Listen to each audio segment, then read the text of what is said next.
Bonjour à tous! Savez-vous ce qu'est l'aphasie? C'est la perte totale ou partielle du langage qui survient souvent suite à un AVC.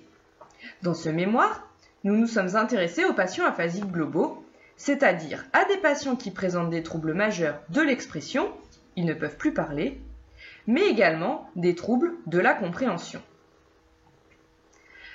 Malgré le temps qui passe, les troubles de ces patients persistent plusieurs mois après l'AVC. En effet, l'aphasie globale est l'aphasie qui a le plus mauvais pronostic de récupération du langage et aucun traitement spécifique n'est privilégié actuellement pour compenser ce déficit. Dans notre étude, nous avons favorisé une prise en charge précoce du langage afin de stimuler les zones autour de la lésion pour optimiser la récupération du langage.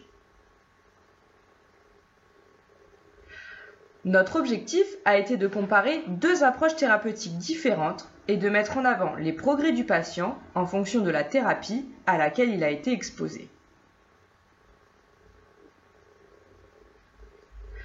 Nous avons comparé une thérapie linguistique classique composée d'exercices de praxie bucco-faciale, de compréhension et de démutisation, à une thérapie gestuelle adaptée de la Visual Action Therapy. Cette thérapie a été développée par Helm et a montré son efficacité en phase chronique. C'est une thérapie silencieuse dans laquelle les patients sont amenés à manipuler des objets, à les associer à des images, puis à produire des gestes sans l'objet, ce qu'on appelle les pantomimes. Cela permet aux patients de développer une communication non verbale. Les 8 patients inclus dans l'étude ont suivi dans un ordre aléatoire les deux thérapies dans les 11 premiers jours après leur AVC.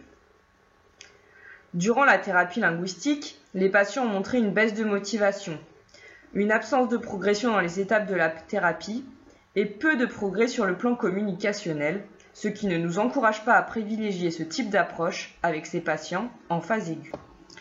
Au cours de la thérapie gestuelle, les patients ont montré une véritable adhésion à la prise en charge. Les exercices nous ont semblé plus adaptés.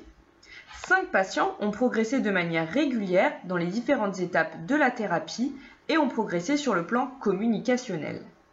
Ces progrès ont pu être mis en évidence grâce à une échelle d'évaluation de la communication en contexte qui permet de mettre en avant le canal de communication utilisé par le patient.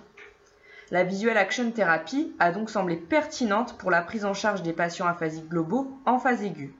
Ces résultats encouragent les thérapeutes à mettre en place précocement des stratégies de compensation avec ces patients qui gardent des capacités de communication.